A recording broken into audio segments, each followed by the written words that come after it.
तो इन मुज़ाकरात के जरिए ना तो हुकूमत PTI से इस बात की जमानत ले सकी कि आइंदा वो लाहौर लश्कर समेत इस्लामाबाद पर चढ़ाई नहीं करेगी, और मुज़ाकरात का ये ढोंग रचाकर PTI भी जनरल आसिम मुनीर तक पहुंचने का कोई रास्ता नहीं ढूंढ सकी। बल्कि इधर से तो बैरिस्टर गौर को बाकायदा शटअप कॉल मिल चुकी है, क्योंकि दोनों फरीकैन के मकासद बढ़ गए, लिहाजा टाइम टाइम फिश फिश।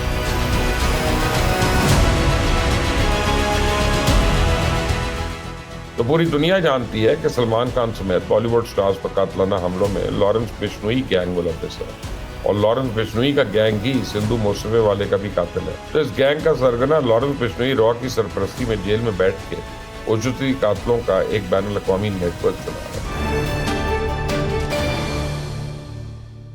बिस्मिल्लाहिर्रहमानिर्रहीम, आपके लिए खबर है, और खबर यह है कि इंतशारी टोला मुज़ाकरात को मंतकी अंजाम तक पहुंचाए बगैर बीच राह में छोड़कर भाग गया। ठीक उसी तरह जैसा पिंकी और इमरान खान को रिहाई बगैर जुतियां छोड़कर डी चौक से रफू चक्कर हुए। मैंने तो आपको पहले दिन कह दिया था कि इन मुज़ाकरात का नतीजा नहीं निकलने वाला। ये ऐसा ढोंग है जिसे दोनों फरीक मिलकर रचा रहे थे। हुकूमत की कोशिश ये थी कि वो किसी तरह इंतशारी टोले को सड़क से उठा के पार्लियामेंट ले आए, और इंतशारी टोले की ख्वाहिश थी कि उन मुज़ाकरात के जरिए किसी तरह एस्टेब्लिशमेंट की गोद में दोबारा पड़े। तो इन मुज़ाकरात के जरिए ना तो हुकूमत PTI से इस बात की जमानत ले सकी कि आइंदा वो लाहौर लश्कर समेत इस्लामाबाद पर चढ़ाई नहीं करेगी, और मुज़ाकरात का ये ढोंग रचाकर PTI भी जनरल आसिम मुनीर तक पहुंचने का कोई रास्ता नहीं ढूंढ सकी। बल्कि इधर से तो बैरिस्टर गौर को बाकायदा शटअप कॉल मिल चुकी है, क्योंकि दोनों फरीकैन के मकासद बढ़ गए, लिहाजा टाइम टाइम फिश फिश।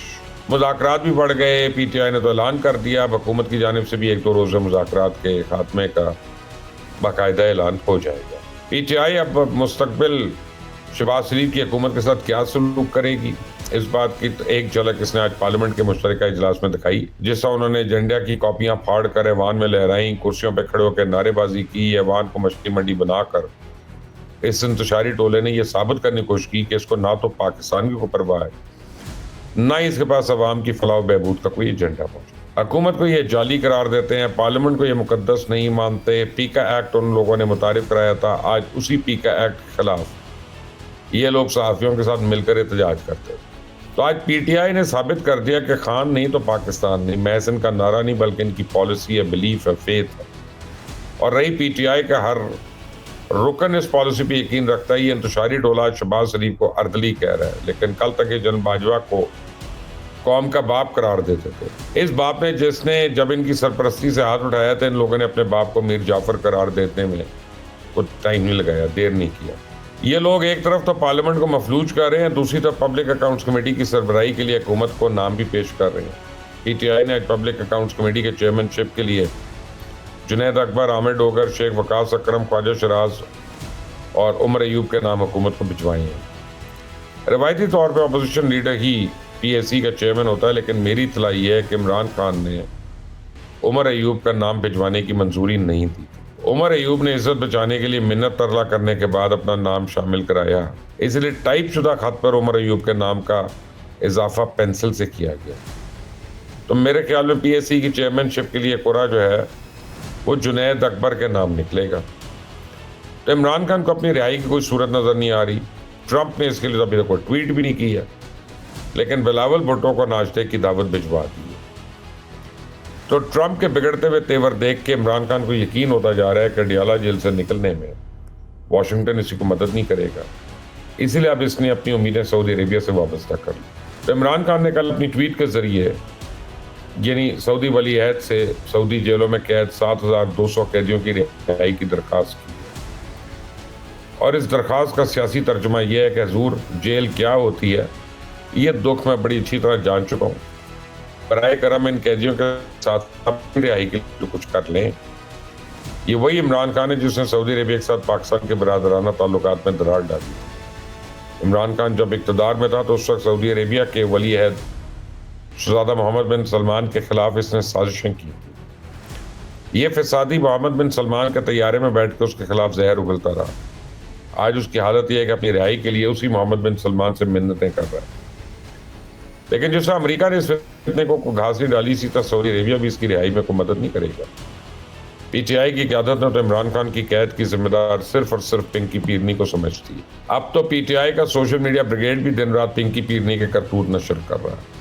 तो इमरान खान ने अपनी क़यादत को सख्ती से हुक्म दिया है, आइंदा कभी भी किसी ने भी उसकी बीवी को चोर कहा या उसके माजी पर लबकुशाई की तो वो उसे अपनी पार्टी से बाहर निकाल देगा। बॉलीवुड स्टार्स एक अरसा से अंडरवर्ल्ड गैंग के निशाने पे हैं। कई बार इन पर कातलाना हमलों की कोशिश की गई। मुख्तलिफ जराए पेशा गिरोह की जानिब से उन्हें धमकी आमेज पैगामात मिलने का भी सिलसिला जारी है।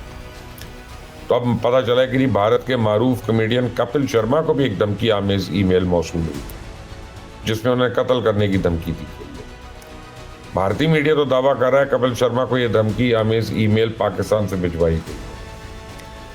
कपिल शर्मा को पाकिस्तान से धमकी आमेज ईमेल भिजवाए जाने के सनसनीखेज तौर पे भारतीय मीडिया को दरअसल मुंबई पुलिस ने दी। पुलिस की इस मुखबरी के बाद इंडियन मीडिया ने पिछले 3 रोज से अपनी तोपों का रुख पाकिस्तान की तरफ कर रखा है, लेकिन मुंबई के अंबोली थाना में इस वाक़े की जो FIR दर्ज की गई है वो नामालूम अफराद के खिलाफ दर्ज की।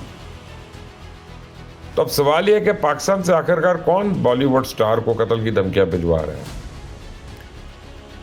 मेरी चुड़ैल तो कहती है कि ये सब कपिल शर्मा को धमकी नहीं मिली। इससे पहले राजपाल यादव और वो संगदा मिश्रा और कोरियोग्राफर रैम्बो डिसूजा को भी इस किस्म की धमकियां आमेज ईमेल मौसूल हो गई है और धमकाने वाले ने इस मेल में अपना नाम विष्णु तहरीर किया। तो यह ईमेल डॉन के नाम से एक फेक ID के जरिए भिजवाई गई और डॉन ने अपनी इस ईमेल में इन फनकारों से 8 घंटे के अंदर अंदर जवाब मांगा था और धमकी यह दी थी कि जवाब ना देने की सूरत में नताइज भुगतना। बहरहाल पाकिस्तानी डॉन कौन है, कहाँ से रहता है, क्यों ये बॉलीवुड स्टार्स को धमका रहा है, मुंबई पुलिस को तो अभी तक किसी एक सवाल का जवाब नहीं पता। और इस फर्जी पाकिस्तान मुंबई पुलिस जो सबसे बड़ा सबूत पेश कर रही है वो एक IP एड्रेस है। मुंबई पुलिस ने सैफ अली खान पे हाल ही में होने वाले कातलाना हमले को भी इसी तरह बैनुल-अक़वामी साजिश बनाने के लिए पूरा जोर लगाया था। वो आज भी सैफ अली खान पे हमले के गिरफ्तार मुलजिम का बांग्लादेश से ताल्लुक साबित करने के लिए एड़ी चोटी का जोर लगा रहे हैं। तो मोदी सरकार मुंबई पुलिस से घटिया हरकतें सिर्फ इसलिए करवा रही है ताकि हसीना वाजिद की हवालगी के लिए इस पे जो दबाव है इसको किसी तरह कम किया जा सके। कपिल शर्मा को मिलने वाली धमकी को पाकिस्तान से जोड़ने के पीछे भी यही साजिश कार फरमान। असल किस्सा यह है कि इंडिया की खुफिया एजेंसी रॉ ने पाकिस्तान में रहने वाले अपने मुखारफिन को उजरती कातलों के जरिए मौत के घाट उतारा था। तो ये उजरती कातिल पाकिस्तानी थे, दुबई में मेहनत मजदूरी कर रहे थे। रॉ ने उन्हें भारी रकूम और सुहाने मुस्तकबिल के सपने दिखाकर ट्रैप किया और उनके जरिए अपने भयानक मंसूबे को अमली जामा पहनाया और कत्ल के इन वारदातों के बेशतर मुलजमान तो पकड़े जा चुके हैं और इस वक्त पाकिस्तान की मुख्तलिफ जेलों में कैद हैं। वो इस बात का एतराफ़ भी कर चुके हैं कि उन्हें कत्ल की सुपारी भारतीय खुफिया एजेंसी रॉ के एजेंट्स ने दी थी। तो पाकिस्तान की दरख्वास्त पर UAE ने अपनी सरजमीन पर कायम रॉ का वो खुफिया सेल ख़त्म कर दिया है। पाकिस्तान का दफ्तर खारजा भारत से इसकी रियासती दहशतगर्दी के खिलाफ बाज़ाब्ता एहतजाज कर चुका है। तो इन वारदातों के सबूत जो है आलमी बरादरी को भी सामने रख के किए जा चुके हैं। भारत अपनी इस रियासती दहशतगर्दी को छुपाने के लिए प्रोपेगेंडा कर रहा है कि बॉलीवुड स्टार्स को पाकिस्तान से कत्ल की धमकियां मिल रही हैं। तो पूरी दुनिया जानती है कि सलमान खान समेत बॉलीवुड स्टार्स पर कातलाना हमलों में लॉरेंस बिश्नोई गैंग मुलव्विस है और लॉरेंस बिश्नोई का गैंग ही सिंधु मौसवे वाले का भी कातिल है। तो इस गैंग का सरगना लॉरेंस बिश्नोई रॉ की सरपरस्ती में जेल में बैठ के उजरती कातलों का एक बैनुल-अक़वामी नेटवर्क चला रहा है और पूरी दुनिया में भारत के मुखालिफिन को मौत के घाट उतारा। तो रॉ के एजेंट्स ने इस गैंग के जरिए अमेरिका और कनाडा में भी खालिस्तान तरीकों के रहनुमाओं को कत्ल कराया था। FBI इन कातलाना हमलों में मुलव्विस रॉ के एजेंट्स को बेनकाब कर चुकी है। अमेरिका और कनाडा भी पाकिस्तान की तरह मोदी सरकार से बाज़ाब्ता एहतजाज कर चुकी। कनाडा ने तो भारत के साथ साथ अपने स्वार्थी ताल्लुकात खत्म करने की भी धमकी दी।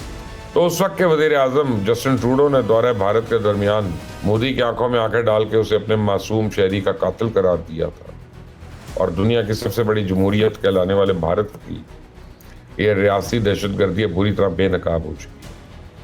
तो मोदी सरकार पाकिस्तान पे इस तरह के बेबुनियाद और बेसरोपा इल्ज़ामात आयद करके अपनी सियाकारियों पर पर्दा तो नहीं डाल सकती। उसे अमेरिका, कनाडा और पाकिस्तान की सरजमीन पर दहशतगर्दी की इन कार्रवाइयों का पूरा हिसाब देना होगा। आप देख रहे हैं मुबश्शिर लुकमान चैनल, इसको सब्सक्राइब करें, बेल आइकॉन को प्रेस करें।